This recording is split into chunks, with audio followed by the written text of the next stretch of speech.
الله ربي والإسلام ديني ومحمدا رسول الله. Terima kasih Ustadz telah memberikan kesempatan untuk kita kembali dalam acara Bincang-Bincang Tauhid episode yang keempat. Ustadz, ini yang saya tanyakan Ustadz, mengenai rasa Ustadz. Apakah itu rasa dan bagaimanakah kita bisa merasakan pada diri kita masing-masing Ustadz? Mohon penjelasannya Ustadz. Baik Pak Jul, Pak Rifai, Pak Haji Yus, dan Pak Sodikin, alhamdulillah pada malam yang keempat ini di mana kita melaksanakan muzakarah dan bincang-bincang pemahaman tentang Allah, tentang diri, supaya kita tahu jangan pulang dan kembali kepada Allah. Karena Allah katakan wa anna ila rabbikal muntaha, bahwa sesungguhnya Allah itu Rabbmu adalah akhir kesudahan hidupmu untuk pulang dan kembali kepada dirinya. Kalau Allah itu adalah Rabb kita, akhir kesudahan perjalanan hidup kita, itu artinya Allah menjelaskan tentang rahasia hakikat dirinya, inna lillahi wa inna ilaihi raji'un. Sesungguhnya alam dan dirimu itu asalnya adalah aku, tentu pulang dan kembalinya kepada aku.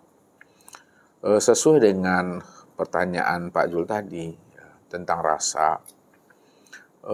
Rasa itu ada dua dalam pemahamannya. Ada namanya rasa jasmani dan ada pula namanya rasa ruhani. Rasa jasmani itu terletak pada tubuh yang zahir. Kalau kita merasakan namanya manis, asam, asin, itu letaknya pada lidah. Begitu juga sebenarnya yang disebut namanya dengan rasa ruhani. Rasa ruhani itu letaknya di kolbu atau di hati. Jadi kalaulah rasa ruhani itu letaknya di kolbu, lalu apa makna rasa sebenarnya yang mesti kita pahami? Makna rasa sebenarnya mesti kita pahami, bagaimana kita mampu merasakan akan kedekatan dan kehadiran Allah itu selalu berserta kita ini. Karena Allah katakan, ma yakunu min najwa salasatin illa huwa rabiuhum wala khamsatin illa huwa sadisuhum wala adana min zalika wala aksara illa huwa ma'ahum. Tidaklah di antara kalian bertiga saling berbisik-bisik, saling merahasiakan. Ingatlah kata Allah, yang keempatnya itu adalah aku. Dan tidak ada di antara kalian yang berlima saling merahasiakan dan saling berbisik-bisik. Pahamilah kata Allah, bahwa yang keenamnya itu adalah aku. Wala adana min zalika wala aksara illa huwa ma'ahum. Dan tidak ada di antara kalian, baik jumlah yang sedikit maupun jumlah yang banyak, di mana kalian saling berbisik-bisik dan saling merahasiakan, ketahuilah oleh dirimu, kata Allah, bahwa sesungguhnya aku ini tetap hadir menyertai akan dirimu. Bahasa Allah itu, wa huwa ma'akum aina ma kuntum. Bahwa aku ini senantiasa hadir beserta kamu di mana saja kamu berada. Itu maknanya, di mana ada kamu, disitulah nyatanya akan kehadiran aku selalu menyertai akan dirimu. Kenapa? Karena Allah itu bikuli syai'in muhit. Allah itu kehadirannya betul-betul meliputi akan sekalian alam ini. Namun kesempurnaan Allah meliputi sekalian alam, sempurnalah pada diri insan, sempurna pada diri kita masing-masing ini. Makanya Allah mengatakan, inna rabbaka ahatta bin nas. Sesungguhnya Rabbmu itu, aku ini, kata Allah, sudah meliputi akan diri setiap insan ini. Jadi Allah itu sudah hadir menyertai diri setiap insan atau setiap manusia. Kalaulah Allah itu sudah hadir menyertai diri setiap insan, makanya pantaslah Allah katakan, wa huwa ma'akum aina ma kuntum. Di mana saja kamu berada, disitulah nyatanya akan aku. Karena akulah sebenarnya yang menjadi rahasia dirimu. Karena aku sebenarnya menjadi rahasia dirimu, maka kehadiran aku tetap senantiasa menyertai akan dirimu. Itu yang disebut namanya rasa rohani, rasa kesadaran Tuhan yang mesti kita aktifkan, yang mesti kita hidupkan di dalam rohani dan jiwa setiap diri kita ini. Lalu rasa itu sebenarnya dalam paham yang Ustadz dalami selama ini, rasa itu sebenarnya adalah suatu singkatan saja untuk menghantarkan makna yang sebenarnya tentang kehadiran Allah, dekat hampir dengan dirimu, jauh yang tiada berantara, dekat yang tiada bersentuhan. Kalaulah rasa itu satu singkatan, lalu apa singkatan daripada rasa? Rasa itu singkatannya adalah Rasul Allah. Jadi Rasul Allah itu disingkat dengan rasa. Nah, kalaulah rasa itu adalah Rasul Allah, ya, sekarang Rasul Allah yang dikatakan rasa pada diri kita itu yang mana? Karena setiap nama pasti ada orangnya. Setiap sebutan pasti ada wujudnya. Tidak mungkin kita mengatakan rasa Rasul Allah lalu kita tidak mengenal wujudnya. Kita tidak memahami orangnya. Ya, makanya setiap ucapan, setiap kata-kata yang kita lontarkan atau kita pahami, kita mesti mengerti orang yang kita maksud itu yang senantiasa hadir dengan diri kita ini. Nah, sekarang ingin kita mengetahui mana yang dikatakan rasa Rasul Allah yang ada pada diri kita ini. Karena Allah sendiri sudah mengatakan, qad ja'akum rasulun min anfusikum wa'lamu anna fikum Rasulullah. Telah datang kepada kamu seorang rasul dari dirimu sendiri. Wa'lamu anna fikum Rasulullah. Ketahuilah olehmu bahwa di dalam dirimu itu ada Rasul Allah. Rasul Allah itu disingkat tadi dengan apa? Dengan rasa. Ketahuilah bahwa dalam dirimu itu ada Rasul Allah. Rasul Allah itu disingkat dengan rasa. Nah, sekarang mana orangnya yang dikatakan Rasul Allah yang disingkat dengan rasa? Nah, orangnya itu, inilah yang disebut namanya dengan hayat. Hayat itulah yang dikatakan Rasul Allah, utusan Allah, atau yang disebut namanya dengan rasa. Hayat itu maknanya hidup. Hayat yang maknanya hidup juga itu baru sebutan saja baru. Sekarang kalau memang betul hayat itu hidup, yang mana yang dikatakan hidup itu?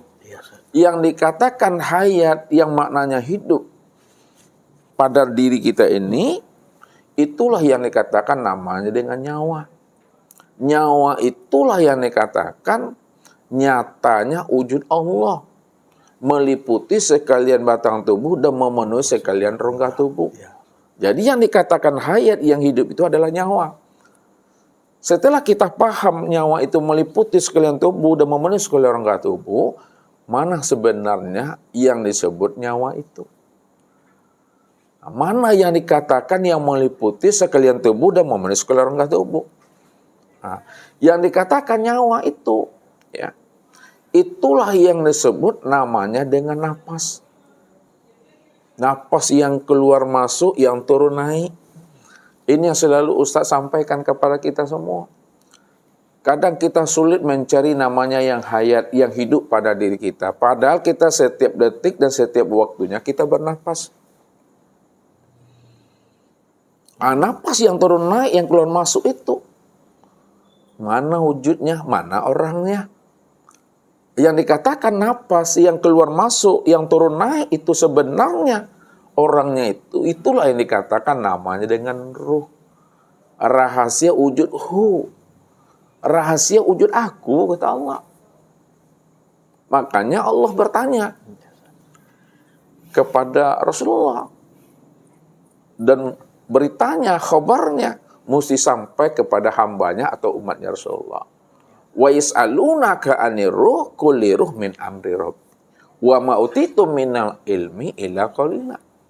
Dan mereka bertanya kepada engkau, hai Muhammad, tentang ruh, maka berikanlah jawaban, hai Muhammad. Sampaikanlah jawaban kepada mereka itu. Katakanlah bahwa ruh itu adalah rahasia aku. Wa ma utitu minal ilmi illa qalila. Dan tidak ada, ya, mereka aku beri pemahaman tentang ruh, melainkan hanya sedikit. Artinya, kamu tidak akan pernah aku beri pemahaman rahasia tentang ruh, melainkan pemahaman ruh itu yang aku beri kepada dirimu hanya sedikit, qalil. Sedikit itu apa maknanya? Nah, sedikit itu maknanya, sedikit yang diberitahu oleh Allah dan sedikit pula orang yang tahu. Jadi orang yang tahu itu tentang rahasia ruh itu adalah orang yang sedikit yang Allah beritahukan kepada dirinya. Namun mesti kita sadari dan kita pahami.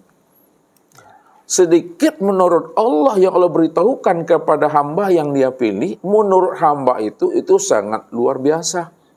Banyaknya, pemahamannya. Jadi sedikit menurut Allah, banyak menurut kita.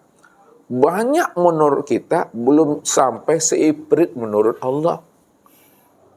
Nah, apalagi kalau banyak menurut Allah, itu sangat luar biasa. Sedikit saja adalah sangat luar biasa. Makanya pemahamannya sedikit itu menurut Allah, ya, bagi kita ada banyak. Banyak menurut kita, menurut Allah belum sampai seibrit. Itu tentang namanya ruh rahasia Allah. Makna secara harfiahnya, bahwa ruh itu adalah urusan aku. Sampaikanlah kepada mereka. Makna hakikatnya, mereka bertanya kepada engkau Muhammad tentang ruh, katakanlah Muhammad kepada mereka, ruh itu sebenar-benarnya adalah aku itu. Makanya Allah selalu bertanya kepada kita, supaya kita ini mampu mempergunakan kecerdasan rohani dan akal fikir untuk ikra, meniti ke dalam diri. Apa kata Allah? Awalam yatafakkaru fi anfusihim balil insanu ala nafsihi basyira wa fi anfusikum afala tubsirun. Kenapa tidak kamu pikirkan akan rahasia dirimu? Siapa sebenarnya yang melihat pada matamu? Siapa sebenarnya yang mendengar pada telingamu? Siapa sebenarnya yang berkata pada lisanmu? Kalau kita mau memikirkan yang memandang pada mata, yang mendengar pada telinga, yang berkata pada lisan, maka disitulah kita tahu akan kehadiran dan kewujudan Allah benar-benar nyata pada diri insan ini, zahir dan batin. Inilah jawabannya. Inna rabbaka ahatu bin nas. Siapa yang sudah mengenal akan rahasia kehadiran aku pada dirinya, maka disitulah mereka paham, sadar dan mengerti, akulah sebenar-benarnya yang meliputi dirinya zahir dan batin. Disitulah kita bisa merasakan kehadiran Allah itu pada diri kita ini. Yang mana yang dikatakan ruh tadi itu secara makna hakikat. Nah, ruh itu secara makna hakikat tadi, itu tiada lain adalah diri Allah itu semata-mata. Tidak ada diri siapa-siapa di situ. Kalaulah Allah itu sebenar-benarnya yang menjadi rahasia di setiap insan, maka ketika itulah manusia itu sudah berliqa, sudah bertatap wajah dengan Allah dalam satu wujud, satu rupa, satu rahasia pada diri masing-masing. Makanya Allah katakan, al-insanu siri wasiri sifati wasifati la ghairi. Insan itu adalah rahasiaku, rahasiaku itu adalah sifatku, sifatku itu tiada lain aku. Tiada lain aku itu maknanya, akulah itu sebenar-benarnya, karena aku ingin dikenal, ingin dilihat, maka aku bersifat. Walaupun dia bersifat, namun sebenarnya dia tiada bersifat. Dia bersifat karena kita ingin mengenalnya. Dia bersifat karena dia ingin dikenal. Walaupun dia bersifat, hakikatnya dia tiada bersifat. Kalaulah dia bukan bersifat, lalu apa yang dikatakan dengan sifat? Yang dikatakan sifat itu adalah zat yang disifati. Kalau yang dikatakan sifat adalah zat yang disifati, itu makna yang sebenarnya, sifat itulah sebenar-benarnya zat itu yang sesungguhnya.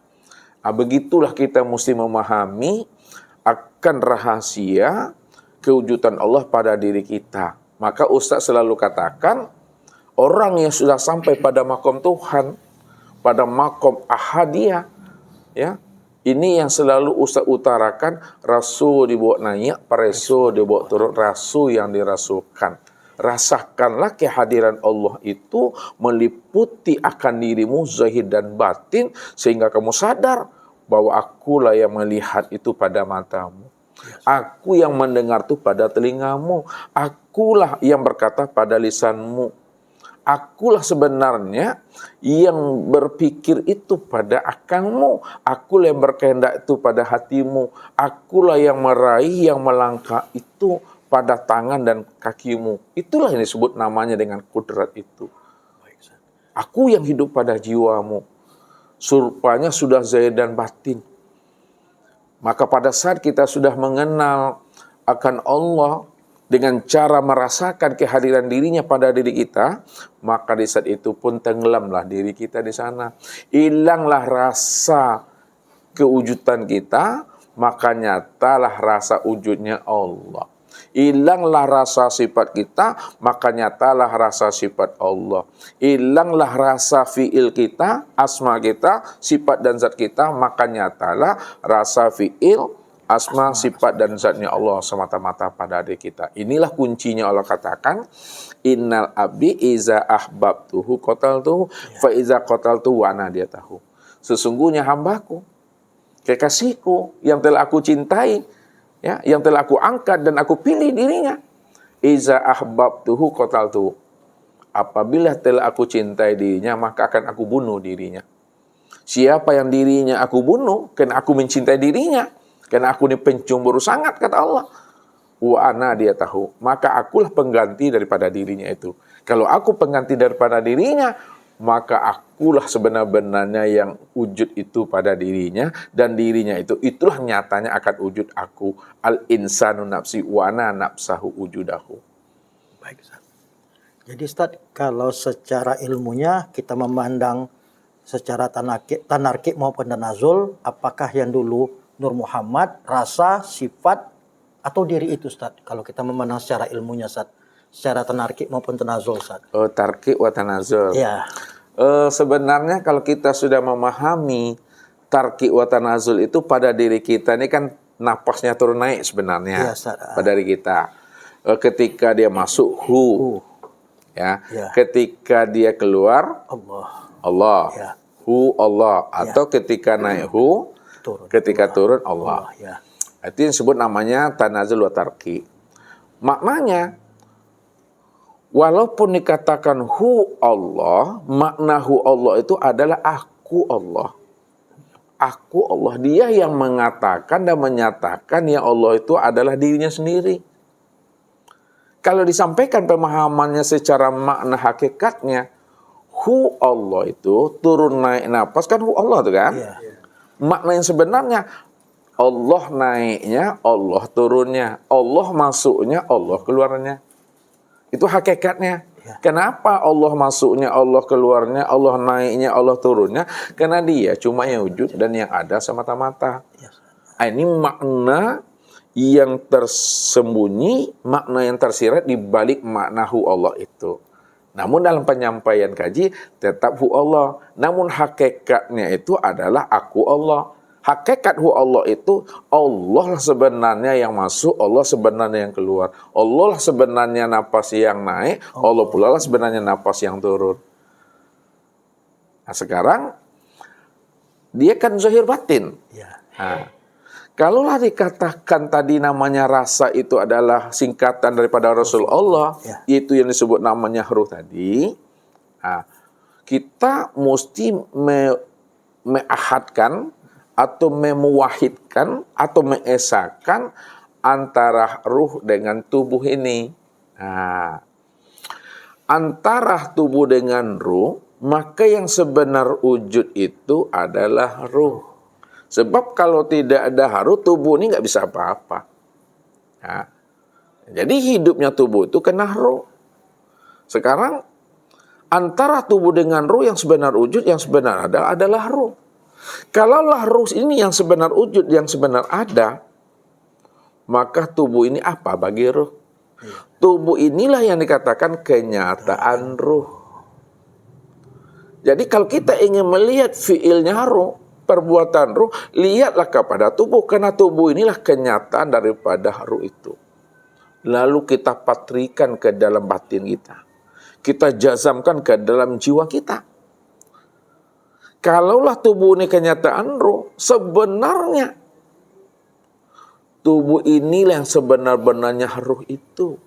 Karena ruh cuma yang wujud semata-mata. Jadi maksudnya, jangan kita bertubuhkan jasmani, akan tetapi bertubuhkan ruhlah kita ini yang sebenarnya. Itu yang pertama, cara memahaminya. Sekarang, ruh dengan Muhammad, sandarannya, sandingannya, ruh dengan Muhammad lagi. Antara ruh dengan Muhammad, mana yang sebenar wujud? Yang sebenar wujud itu adalah Muhammad. Kalaulah Muhammad yang sebenar wujud, lalu ruh ini apa bagi Muhammad? Kenyataan ruh. Kenyataan apa? Kenyataan Muhammad. Kenyataan Muhammad. Kalaulah ruh ini kenyataan Muhammad, maka ruh inilah yang sebenar-benarnya yang Muhammad itu.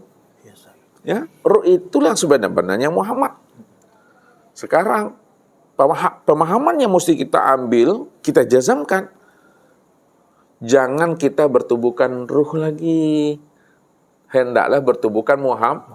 Karena antara ruh dengan Muhammad itu yang sebenar wujud itu Muhammad. Jadi jangan bertubuhkan ruh, tapi bertubuhkan Muhammad. Kemudian Muhammad disandingkan dengan Allah. Kalaulah Muhammad disandingkan dengan Allah, mana yang sebenar wujud? Allah. Kalau Allah yang sebenar wujud, lalu Muhammad ini apa bagi Allah, Pak Rifai? Kenyataan. Kenyataan apa? Kenyataannya Allah. Kenyataan Allah. Sekarang coba Pak Sodikin jazamkan ke dalam hati apa yang disampaikan oleh Pak Rifai. Kalaulah Muhammad ini kenyataan Allah, jazamkan ke dalam hati Pak Sodikin, siapa Muhammad ini? Kalaulah Muhammad ini kenyataan Allah, Allah. ya Allah. Oleh karena itu, kalaulah Muhammad ini yang sebenar-benarnya Allah itu, maka tilik ke dalam hati, itikotkan ke dalam jiwa kita, jangan bertubuhkan Muhammad lagi, tapi bertubuhkan Allah. Kalau sudah bertubuhkan Allah, maka Allah lah yang zahir dan Allah lah yang batin. Kalau paham kita, Allah yang zahir dan Allah yang batin, jangan pula disebut lagi Allah zahir dan batin. Memang dah dia, zahir dan batin itu apa juga disebut Allah zahir dan batin lagi, cukup Allah saja. Kalau sudah paham kita Allah, ya, jangan pula disebut lagi. Sebab kalau disebut, mesti jelas orangnya. Kalau jelas orangnya, nanti ditunjuk beda lagi pemahamannya. Di sinilah letaknya, man arafallahu kala lisanahu. Siapa yang telah mengenal Allah, memang Allah yang wujud zahir dan batin. Ketika itu keluh lidah ini, keluh lisan, kata yang tiada terkatakan, cukup dipahami, disadari dan diimani. Pandang selah, kata Ustadz. Itulah konsep yang sebenarnya kita mesti mampu menyadari sesadar-sadarnya bahwa yang dikatakan rasa Tuhan itu tiada lain adalah Allah itu sendiri. Allah itu yang sebagai rasa, itu yang sebenarnya. Ya, kalau masih ada rasa yang lain selain Allah, berarti ada dua Tuhan di situ. Sebab Tuhan satu-satunya yang bernama Allah, maka rasa Allah lah itu sebenarnya. Buktinya rasa Allah, kalau dijabarkan maknanya, pada saat rasa itu sampai di mata, disebut namanya basor. Pada saat rasa sampai di telinga, disebut apa nah? Sama. Pada saat rasa itu sampai di lisan, kalam. Itu dia rahasianya. Siap. Dari penjelasan Ustadz tadi mengenai rasa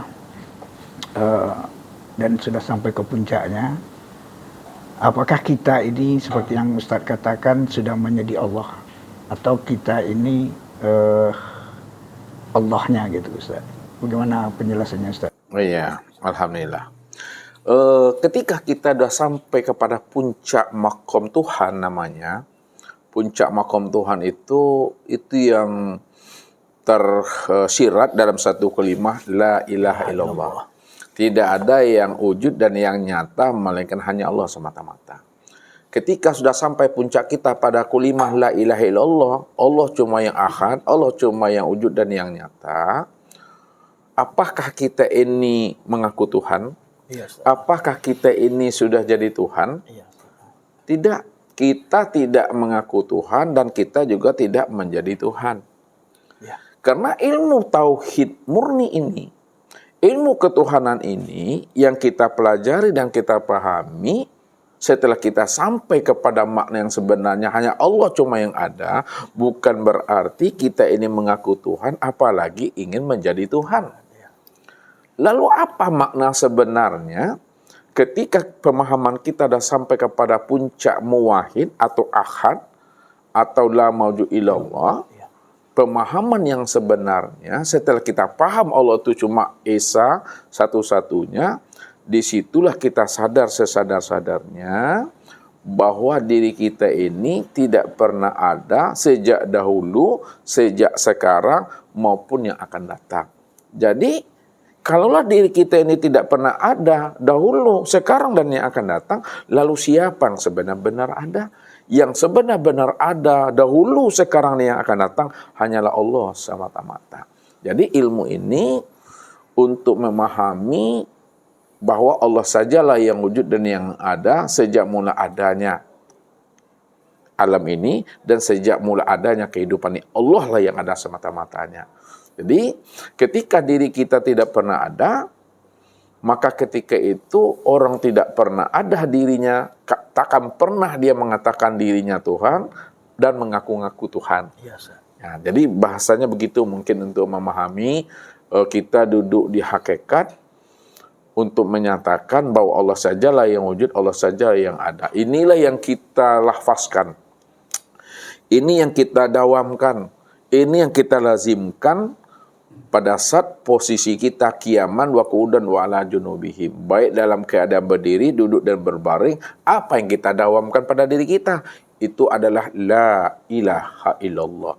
Tidak ada yang wujud dan yang nyata melainkan hanya Allah semata-mata, pada waktu berdiri, pada waktu duduk, pada waktu berbaring, pada waktu berjalan, pada waktu istirahat, pada waktu tidur, pada waktu kita memandang, mendengar, berkata, mengetahui, berkuasa, berkehendak, dan hidup. Awal, akhir, zahir, dan batin, hanya dialah sebenar-benarnya yang wujud dan yang nyata. Itulah konsep untuk memahaminya Pak Rifai. Iya, Ustaz. Terima kasih Ustaz. Berarti kita tidak boleh menganggap diri kita Tuhan. Iya. Karena hanya Tuhan yang wujud. Iya. Kita kalau kita sudah tahu Tuhan hanya yang wujud, berarti kita cukup diam saja dalam. Iya, itulah kesempurnaan pahamnya. Setelah kita mengenal akan Allah yang wujud dan yang ada, maka kesempurnaan paham makrifatnya itu adalah diam. Diam di dalam paham, paham dalam kesadaran, sadar di dalam kepatuhan, patuh di dalam keimanan. Itulah puncak makrifat itu yang sebenar-benarnya. Jadi kalau dikatakan siapa yang ngaku Tuhan? Yang ngaku Tuhan itu adalah Allah. Apa buktinya Allah itu mengaku dirinya itu sebagai Tuhan? Innani anallah. La ilaha illa ana. Sesungguhnya diriku ini adalah Allah. Tidak ada yang wujud dan yang nyata, melainkan yang wujud dan yang nyata itu adalah aku. Baik dahulunya, sekarangnya, maupun yang akan datangnya. Jadi Allah lah yang mengaku dirinya Allah. Dan Allah juga tidak percaya bahwa ada Allah yang lain selain daripada dirinya. Maka Allah itulah sebenarnya, Pak Sodikin, Allah itulah sebenarnya yang ateis itu. Iya kan? Ya gitu Pak Rifai. Nah, itu dia. Allah itu yang ateis. Allah tidak yakin dan tidak percaya bahwa ada Allah yang lain selain daripada dirinya. Karena Allah satu-satunya adalah aku, kata dirinya. Iya, Ustaz. Agak Jadi, sombong Allah tuh, Ustaz. Iya. Tanya, Ustaz. Iya. Kalaulah Pak Rifai ini tidak ada, Ustaz. Terus Pak Rifai ini juga bukan Allah, Ustaz. Iya. Terus lantas siapa Pak Rifai itu, Ustaz? Ya. Siapa Pak Rifai ini yang sebenarnya? Ya. Dalam bahasa makrifat, ya, hakikat, torikat dan syariat, tentu cara penyampaiannya itu akan bertangga naik dan berjenjang turun. Karena Allah cuma yang wujud dan yang ada, maka secara makna syariat, Pak Rifai ini disebut namanya hamba Allah. Makna yang sebenarnya hamba itu yang Allah. Maknanya dalam bahasa qiyas, yang menjadikan hamba itu yang jadi hamba. Itu bahasa syariat. Siapa Pak Rifai ini dalam bahasa thariqat? Nah, Pak Rifai ini dalam bahasa thariqat itu adalah mir'atillah, cermin Allah. Artinya Pak Rifai ini adalah cermin untuk memandang nyatanya akan rupa wujud diri Allah. Apa kata Allah? Wa khalaqa Adam ka suratihi. Khalaqal insan ala suratir rahman. Dijadikan Pak Rifai ini ya sebagai Adam itu sebenarnya untuk memandang akan rupa diriku. Dan dijadikan Pak Rifai ini sebagai insan sebenarnya untuk memandang akan rupa Ar-Rahman. Bahwa Ar-Rahman itu adalah diriku, Adam itu juga diriku. Makanya Pak Rifai, kita semua sebenarnya itu adalah cermin saja untuk memandang akan rupa diri Allah itu semata-mata. Dalam bahasa kiasnya, Allah melihat dirinya di luar dirinya. Di luar dirinya itulah yang disebut namanya cermin. Namun cermin yang dimaksud untuk memandang rupa dirinya tadi, sempurnalah sebutannya dengan insan. Insan itu adalah Pak Rifai namanya, Pak Sodikin namanya, Pak Jul namanya, Pak Jeyus namanya. Kemudian siapa Pak Rifai ini dalam bahasa hakikat? Pak Rifai ini dalam bahasa hakikat, ini disebut namanya wujudullah. Atau ainullah, atau namanya hakikatullah, atau tajalli min tajaliyatillah. Wujudnya Allah, nyatanya Allah, sebenar-benarnya Allah, atau tajalli pancaran bagian rupa diri Allah itu sendiri. Disitulah bahasanya Allah itu, wa ja'alu lahu min ibadi juz'an, dijadikan Pak Rifai ini itu adalah bahagian daripada diriku. Kalaulah Pak Rifai itu adalah bagian daripada diriku, kenyataan diriku, wujud aku, maka dalam bahasa makrifatnya dikunci di situ siapa sebenarnya Pak Rifai ini. Pak Rifai ini sebenarnya tiada lain adalah aku. Baru ada penekanan taukidnya dalam hati, betul-betul pandangan kita itu bulatnya sudah bisa digulingkan, picak bisa dilayangkan. Kalaulah Pak Rifai itu tiada lain adalah aku, Pak Jul itu tiada lain adalah aku, kata Allah, Pak Sodikin dan Pak Yus tiada lain adalah aku, maka tiada lain adalah aku itu sebenar-benarnya ya aku tuh. Karena akulah yang wujud semata-mata. Tidak ada yang lain lagi selain daripada aku. Namun ketika Allah bercerita tentang dirinya, dia sebenarnya sudah bersifat. Kapan dia bersifat? Ketika dia bercerita untuk memperkenalkan dirinya. Inilah yang disebut cerita dan sandiwaranya Allah.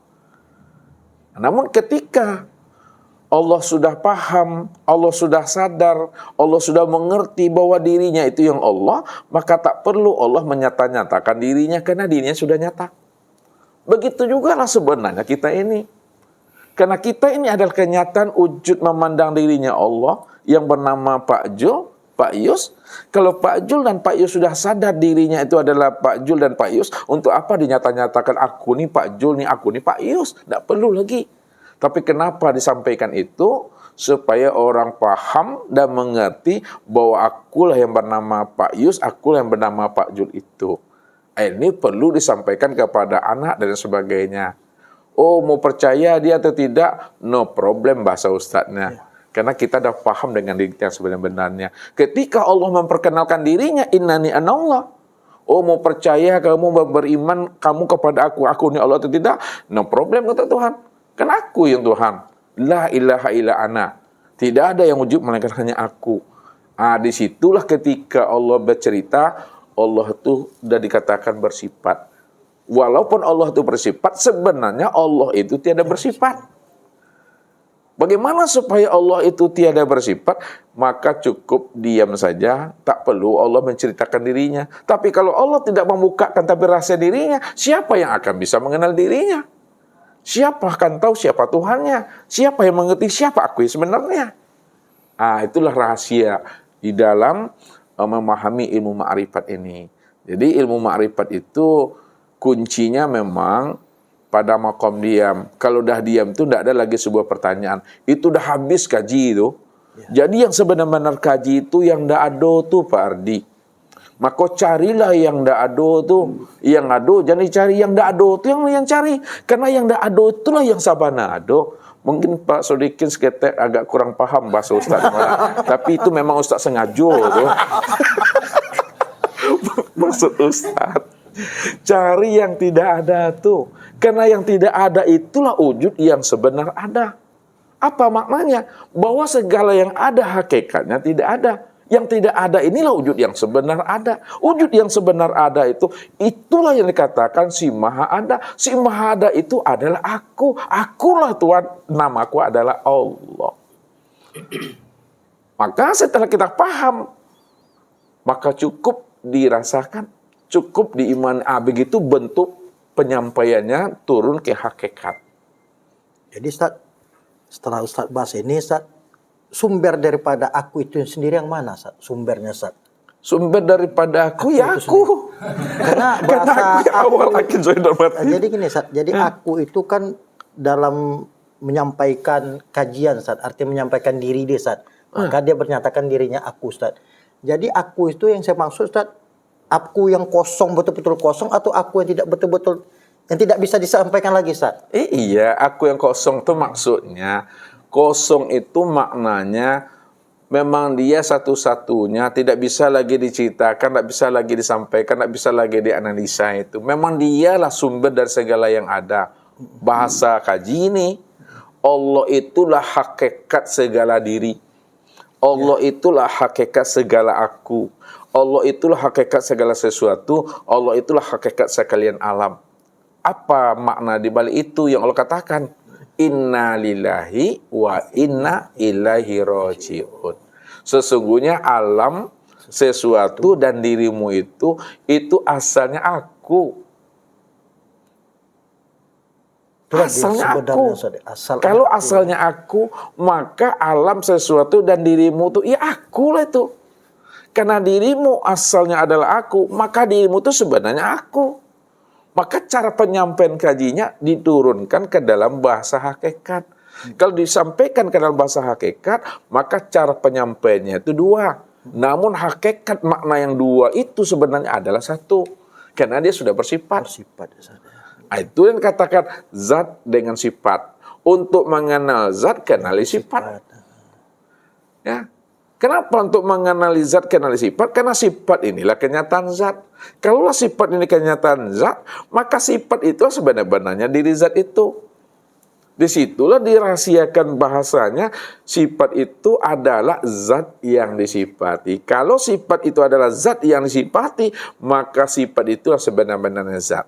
Sekarang coba dijawab oleh Pak Jo atau kita semua, kita beri namanya. Ya. Zat bernama Allah, sifat bernama Muhammad. Bagaimana cara memahami Allah dengan Muhammad, Muhammad dengan Allah ini, Pak Jo? Untuk mengenal Allah, kenalilah Muhammad. Kenapa untuk mengenal Allah mesti kenal Muhammad? Karena Allah itu, apa Allah itu? Karena Muhammad itu tak lain bukan adalah Allah itu sendiri, Ustaz. Coba sempurnakan bahasa Pripai. Karena Muhammad itu tajalinya Allah. Tajalinya Allah. Jadi Muhammad itu wujudnya Allah. Coba Pak Sodikin. Karena Muhammad itu menunjukkan kesifatan dari Allah itu sendiri. Menunjukkan kesifatan dari Allah sendiri. Kesifatan. Antara wujud dengan sifat itu kan menjadi satu kesatuan. Memang bahasa orang Jawa Tengah membingungkan aku nih, membingungkan orang Sumatera Barat. Coba Pak Jius lagi. Allah dengan Muhammad. Untuk mengenal Allah, kenalilah Muhammad. Karena Muhammad itu adalah kenyataannya Allah. Ya, begitulah jawabannya yang paling pas yang nyaman telinga mendengarnya. Walaupun bapak-bapak ini benar-benar menurut pandangan masing-masing, tapi mengeluarkan katamu memang betul-betul suatu rahmat dan anugerah Allah sebenarnya. Jadi untuk mengenal Allah mesti melalui Muhammad. Kenapa mengenal Allah mesti melalui Muhammad? Karena Muhammad inilah kenyataan Allah. Kalaulah Muhammad ini kenyataan Allah, Muhammad itulah sebenar-benarnya Allah itu. Berarti Muhammad dengan Allah itu esa tiada berpisah. Kalau dia esa, bagaimana cara memahami esanya Pak Sodikin? Muhammad dengan Allah ini esa, kan dua tapi dia tiada bercerai, dua tiada berpisah. Berarti dia esa. Karena untuk mengenal Allah mesti melalui Muhammad. Muhammad itulah kenyataan Allah. Kalau Muhammad itu kenyataan Allah, ya Muhammad itulah sebenar-benarnya Allah itu. Pandangan zahir nampak Muhammad, pandangan batin tampak Allah. Kan esa tuh. Di mana letak esanya, cara penyampaiannya? Cara penyebutannya? Untuk menyebutkan itu Jadi esa? jadi esa. Ini esa nih? Iya. Wah. Bingung ini tadi. Kan jalan. Bahasanya itu. Iya bahasanya. Iya. Coba Pak Rifai. Merangkai bahasanya. Iya, merangkai kata dan bahasa. Coba Pak.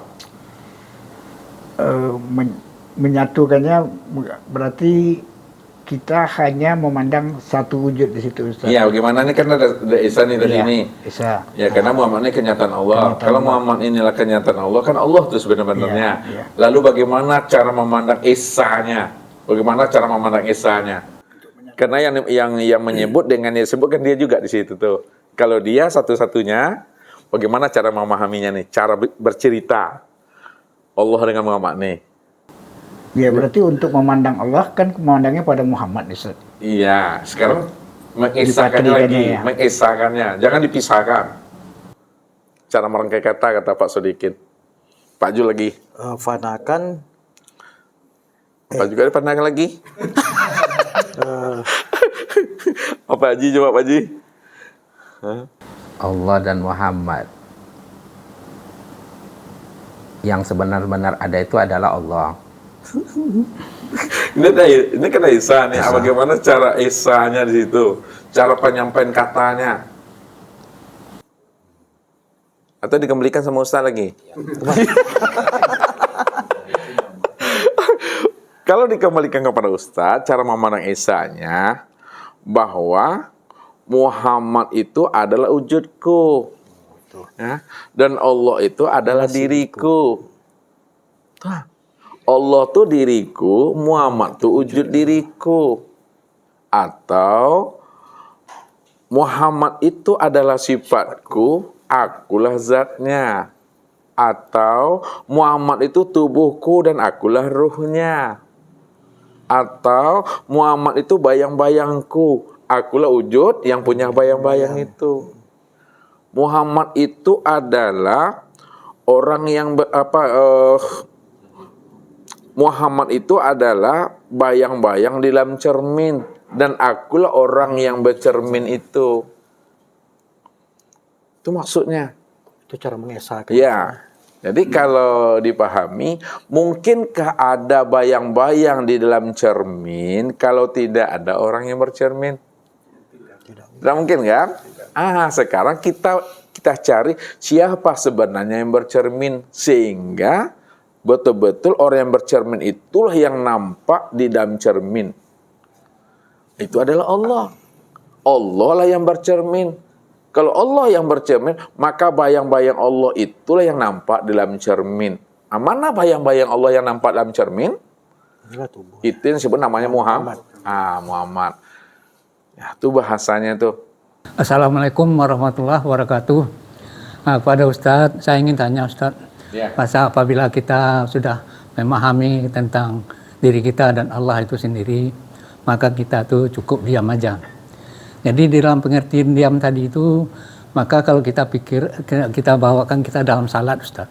Jadi karena dia aja sudah ada, kadang-kadang kalau saya sembahyang itu, apakah ada lagi tanya jawab di hati ini Ustaz? Allahu Akbar, Allah Maha Besar kan gitu. Jadi kadang-kadang hati itu menjawab Ustaz. Ada seakan-akan tanya dan jawab antara di dalam diri yang satu tadi, apakah seperti itu atau bagaimana yang sempurnanya Ustaz? Apakah ada tanya jawab itu atau memang kosong aja di dalam pengertian kita salat tadi istilahnya nggak ada duanya gitu Ustaz. Jadi kalau andaikan itu kan ada tanya jawab berarti kan dua gitu. Itu aja Ustaz. Baik Pak Edi dan kita semua, ya. Ustadz katakan ketika kita sudah sampai pemahamannya pada puncak makom Tuhan, bahwa memang tidak ada lagi wujud yang lain, diri yang lain selain daripada dirinya. Kalau tidak ada wujud yang lain dan diri yang lain selain daripada dirinya, hanya dia cuma tunggal satu-satunya yang wujud dan yang ada, maka ketika sholat, siapa sebenar-benarnya yang sholat? Disitulah Allah memberi jawaban, wa ani'buduni hadza siratum mustaqim. Akulah yang menyembah, yang memuji, dan yang mengingat akan diriku sendiri. Inilah jalan yang lurus itu. Yang kedua, Allah juga katakan dalam hadis qudsi, Kif ya Muhammad, ana rabbaka usolli. Berhentilah engkau yang mengatakan engkau yang berdiri Muhammad pada waktu sholat. Maknanya, apabila engkau sudah mengerti, sudah kenal dan paham bahwa dirimu itu la haula wala quwata illa billah, maka janganlah engkau yang mengatakan Muhammad, engkau yang berdiri di waktu sholat. Ana rabbaka usolli. Akulah sebenarnya Robmu yang sholat itu.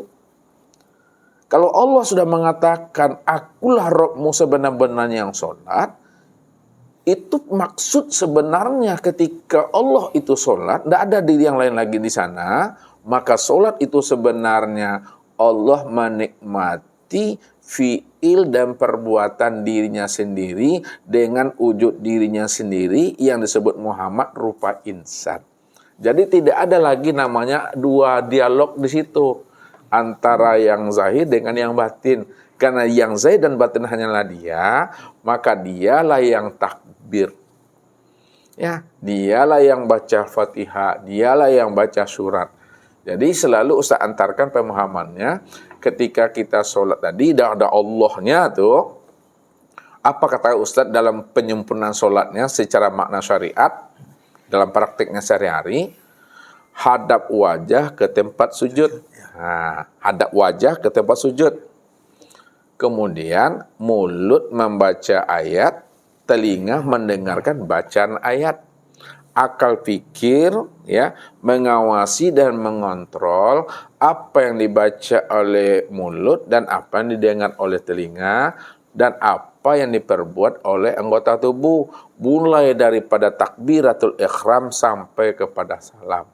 Sedangkan hati sudah menyaksikan wujud nyatanya Allah pada diri sendiri. Ini disebut namanya satu wujud, satu rupa, satu rahasia. Sedangkan rasa sudah menikmati akan perbuatan dirinya sendiri. Karena Allah cuma yang wujud semata-mata, tentu Allah yang menikmati perbuatan dirinya sendiri. Dialah yang memuji akan dirinya sendiri.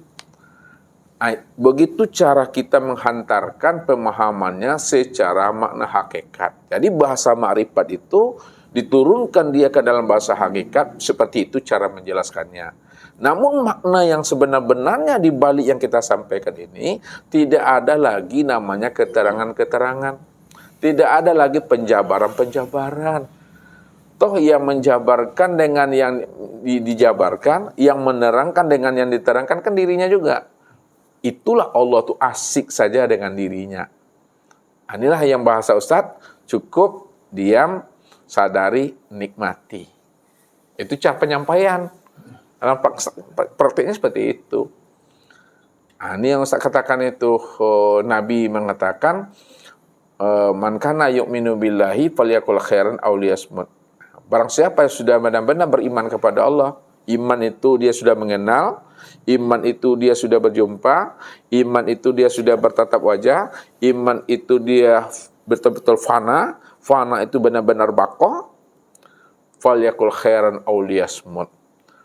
Ketika itu berkatalah yang baik-baik saja, kalau tidak diam. Sebab kalau dia berkata yang tidak baik, padahal dia sudah paham dan mengerti dirinya siapa, maka kata Allah itu kata kodim itu kata kun itu kata jadi. Inilah yang membuat nanti kalam itu menjadi asin. Ini yang dikhawatirkan oleh Rasulullah itu. Makanya Rasulullah mengingatkan. Apa bukti mengingatkan kepada umat ini setelah kita paham akan diri kita ini? Fa'innal malaikatu yu'amanuna ma taqulun. Sesungguhnya malaikat selalu mengaminkan apa yang kamu ucapkan. Ya, baik kata kita, amin. Buruk kata kita, amin juga.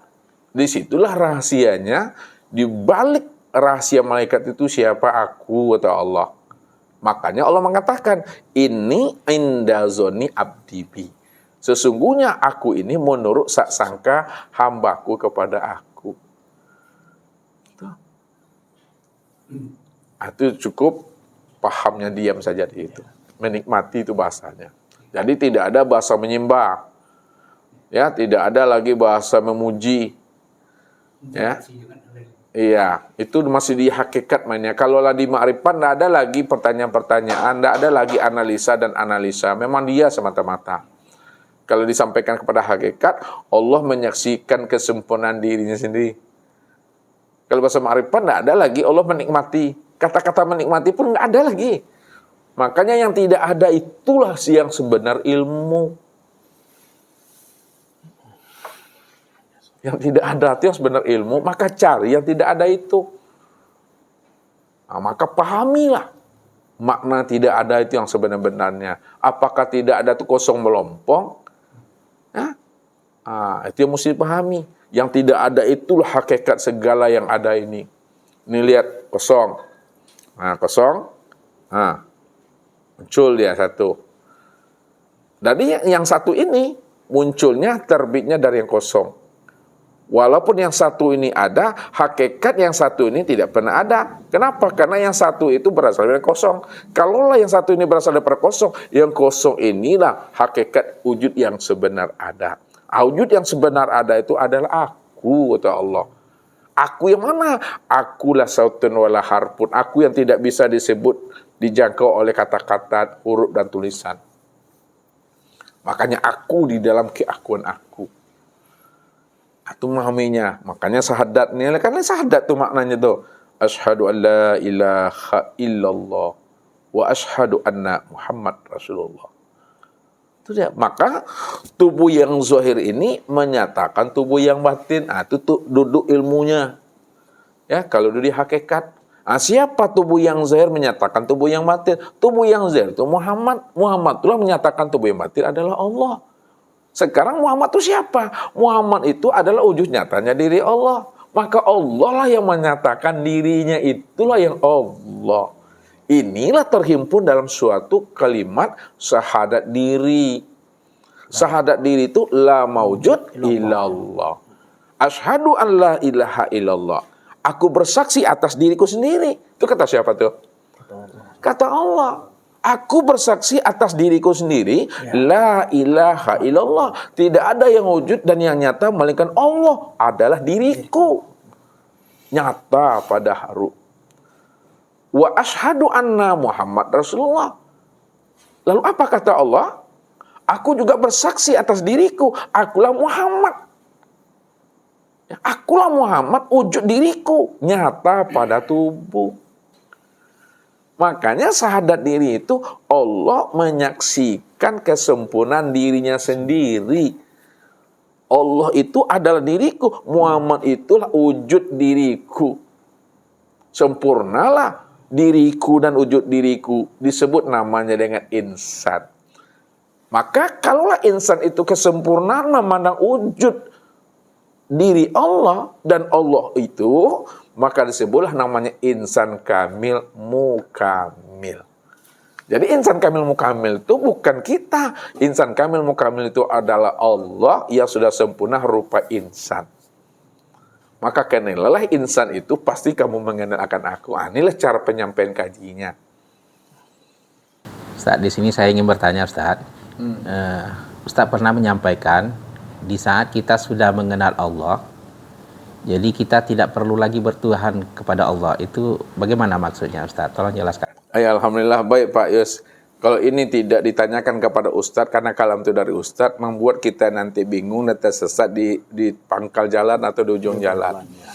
Jadi maknanya, kalau kita sudah mengenal Allah, zahir dan batin, bahwa dia cuma yang wujud dan yang ada, maka tidak ada lagi bertuhan kepada Allah.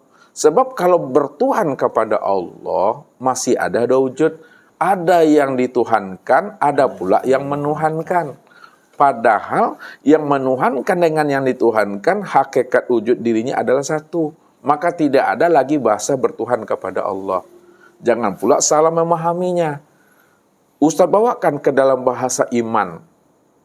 Kalau Pak Yus sudah beriman, maka tidak ada lagi iman. Sekarang iman itu kita terjemahkan bahasa Indonesianya yakinlah atau percaya. Kalau Pak Yus sudah yakin dan percaya, maka tidak ada lagi yakin dan percaya itu. Kalau Pak Yus sudah mengenal, maka tidak lagi Pak Yus itu mengenal. Sebab kalau masih mengenal, masih ada dua wujud. Kalau masih yakin, masih ada dua wujud. Kalau masih percaya, masih ada dua wujud. Inilah yang Ustaz selalu hantarkan dalam bahasa syariatnya, bertuhan, jo Tuhan, basrato Tuhan, Tuhan. Kalau bertuhan itu masih syirik tuh. Kan ada yang dituhankannya, ada yang menuhankan. Dua tuh, berjarak tuh namanya. Jo Tuhan, masih dua juga wujud tuh. Basrato Tuhan, beserta Tuhan, masih juga ada dua wujud. Tuhan sajalah di situ lagi. Nah, itulah makna sebenarnya. Demikian Ustaz, bincang-bincang tauhid kita pada malam hari ini Ustaz. Iya, Pak Jo. Terima kasih Ustaz atas ilmu yang diberikan kepada kami semua Ustaz. Ya, sama-sama Pak Jul, Pak Jiyus, Pak Rifai, dan Pak Sudik. Mudah-mudahan Allah berikan kita anugerah kemudahan dalam memahami ilmu ini, karena bagaimanapun kita akan berpulang dan kembali kepadanya. Datang dari Allah, kembali kepada Allah. Asal kita Allah, tentu dan pulang kembalinya tetap jadi Allah. Itu saja, mudah-mudahan setiap amal ibadah dan ketaatan yang kita lakukan benar-benar adalah amal daimun, amal ma'rifat di sisi Allah Subhanahu wa taala. Amin amin ya Allah. Allahu Rabbi wal Islamu dini wa Muhammadan Rasulullah.